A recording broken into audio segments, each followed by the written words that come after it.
आपसे मैं शेयर करना चाहता हूं। आयुर्वेद में यह कहा गया है कि किसी भी व्यक्ति को निरोगी होना है, रोगमुक्त होना है, तो अपने जीवन में 3 बातों का ध्यान रखे।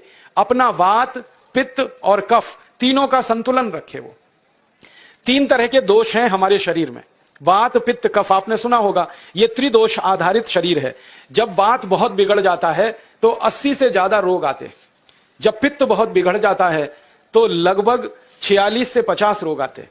और जब कफ बिगड़ जाता है तो 28 रोग आते हैं। और वात, पित्त, कफ तीनों बिगड़ जाएं तो 148 रोग आते हैं। सर्दी, खांसी, जुकाम से लेकर और कैंसर तक जो आखिरी रोग माना जाता है, ये सब वात, पित्त, कफ के बिगड़ने का खेल है। तो इस देश के आयुर्वेद चिकित्सा के सबसे महान लोगों में से कुछ नाम आप जानते हैं, जैसे चरक ऋषि, जैसे सुश्रुत ऋषि। ऐसे एक ऋषि हुए बाघभट्ट। बाघभट्ट ऋषि ने एक पुस्तक लिखी है, उसका नाम है अष्टांग हृदयम, और एक पुस्तक लिखी है उसका नाम है अष्टांग संग्रहम। इन दोनों पुस्तकों में उन्होंने 7000 नियम बताए हैं। उनमें से 4 बताता हूं, अच्छे लगे तो आज से ही पालन करो और दूसरों को भी बताओ, ताकि कोई भी इन नियमों का पालन करे तो बीमार ही ना पड़े। ये चारों नियम हैं वात, पित्त और कफ को संतुलित रखने के लिए। अब वात, पित्त, कफ तीनों एक साथ आपके संतुलित रहें तो उसके लिए पहला नियम है खाना खाने के तुरंत बाद पानी नहीं पीना। यह पहला नियम है। आप बोलेंगे ये तो बड़ी मुश्किल बात है, खाना खाते ही पानी पीते हैं हम तो सबके सब, और बिना पानी पिए खाना ही नहीं खाते। कई लोग तो खाने से ज्यादा पानी पीते हैं, खाना कम खाते हैं, पानी ज्यादा पीते हैं। ये खाना खाने के बाद पानी कभी भी नहीं पीना, क्योंकि महर्षि बाघभट्ट कहते हैं भोजनांते विषम वारी, माने भोजन के अंत में पानी पियो तो जहर के पीने के जैसा है। इसलिए वो कहते हैं कभी भी खाने के तुरंत बाद पानी मत पियो। अब आप मुझे पूछोगे क्यों नहीं पिए, कारण बता दो। कारण मैं बताना चाहता हूं सरल भाषा में। हम जब खाना खाते हैं ना तो पेट में सारा खाना इकट्ठा होता है।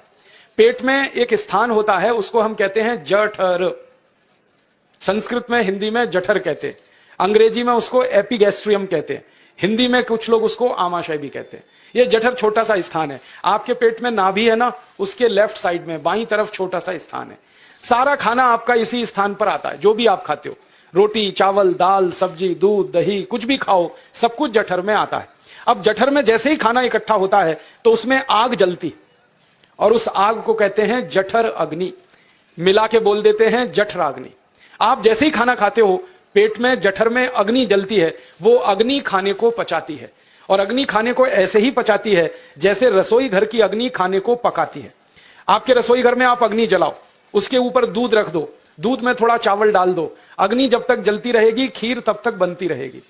आप घर में अग्नि जलाओ, उसके ऊपर पानी रख दो, उसमें दाल डाल दो, दाल की पकने की क्रिया तब तक चलेगी जब तक अग्नि जलेगी। ऐसे ही पेट में होता है। जैसे ही आपने खाना खाया, पेट में अग्नि जलती है, और जब तक अग्नि जलती है तो खाने के पचने की क्रिया चलती है। जैसे रसोई घर में खाना पकाते हैं, वैसे ही पेट में भी खाना पकता है। इसी को हम पचने की क्रिया कहते हैं, अंग्रेजी में उसको डाइजेशन कह देते हैं।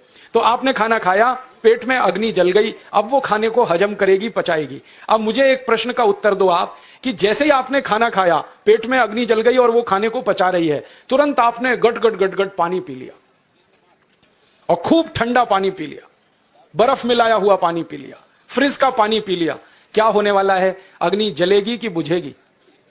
अग्नि के ऊपर पानी डालो तो अग्नि और पानी की दोस्ती नहीं है, दुश्मनी है। पानी अग्नि को बुझा देता है। तो आपने खाना खाया, अग्नि जली, पीछे से गट गट पानी पी लिया, अब अग्नि शांत हो गई, अब खाना पचेगा नहीं, तो वो पेट में पड़ा पड़ा सड़ेगा, और सड़ा हुआ खाना 100 से ज्यादा विष पैदा करेगा, और वो 100 विष आपकी जिंदगी को नरक बना देंगे, और जिंदगी भर आप बीमार पड़े रहेंगे। आपको मालूम है, कई लोग कहते हैं मुझे पेट में बहुत गैस बनती है। ये गैस उन्हीं को बनती है जिनका खाना हजम नहीं होता। कोई लोग कहते हैं कि मुझे पेट में जलन होती है, ये जलन उन्हीं को होती है जिनका खाना पचता नहीं। कोई कहते हैं कि मेरे पेट में एकदम गुम हो जाता है, फूल जाता है। ये सब वो लक्षण हैं जब खाना पचता नहीं। तो खाना पचेगा नहीं तो सड़ेगा, सड़ेगा तो विष पैदा करेगा, और वो विष आपको बीमार करेंगे। इसलिए महर्षि बाघभट्ट ने कहा खाना खाते ही पानी मत पियो। समझ में आया? फिर आप बोलोगे कितनी देर तक नहीं पिए? कम से कम 1 घंटे तक। 1 घंटे बाद पानी पियो। आप बोलोगे जी 1 घंटा क्यों? ये जो अग्नि जलने की क्रिया है ये लगभग 1 घंटे तक ही चलती है पेट में। उसके बाद अग्नि अपने आप शांत हो जाती है, उसके बाद पानी पी लो। तो खाना अगर 10 बजे खाया तो 11 बजे पानी पियो, 11 बजे खाया तो 12 बजे पियो, 12 बजे खाया तो 1 बजे पियो, 1 घंटे बाद पानी पियो। अब आपके मन में यह सवाल आ सकता है कि खाना खाने के पहले पी लें क्या? हां पी लो, 40 मिनट पहले पेट भर के पानी पी लो। 10 बजे खाना खाना है, 9:20 पे खूब पानी पी लो, जितना पी सकते हो।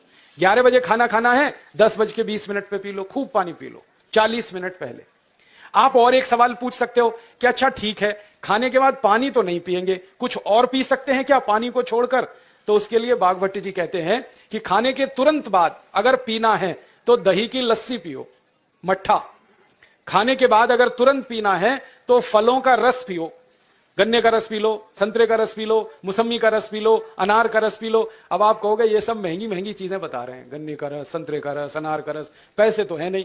तो सबसे सस्ता रस है नींबू का ही रस पी लो, शिकंजी बना के पी लो, वो तो सबसे सस्ता है। तो खाना खाने के बाद या तो दही की लस्सी पियो या रस पियो। और एक तीसरी चीज है, दूध पी सकते। तो खाने के तुरंत बाद पीना है तो दही की लस्सी या मट्ठा, खाने के तुरंत बाद पीना है तो कोई फल का रस, खाने के तुरंत बाद पीना है तो दूध। पानी 1 घंटे बाद पियो। और अगर एक बात ध्यान रखो तो अच्छा है कि सवेरे खाना खाते हैं जिसको हम ब्रेकफास्ट कहते हैं, नाश्ता, तो फलों का रस पीना अच्छा, दोपहर को खाना खाएं तो लस्सी और मट्ठा पीना अच्छा, और रात का खाना खाएं तो दूध पीना अच्छा। जो लोग इस नियम का पालन कर सकते हैं, जिंदगी में कभी भी 80 रोग उनको नहीं हो सकते। वात पित्त कफ तीनों ही इस एक छोटे से नियम से संतुलित रहते हैं। तो ये पहला नियम मैंने आपसे कहा।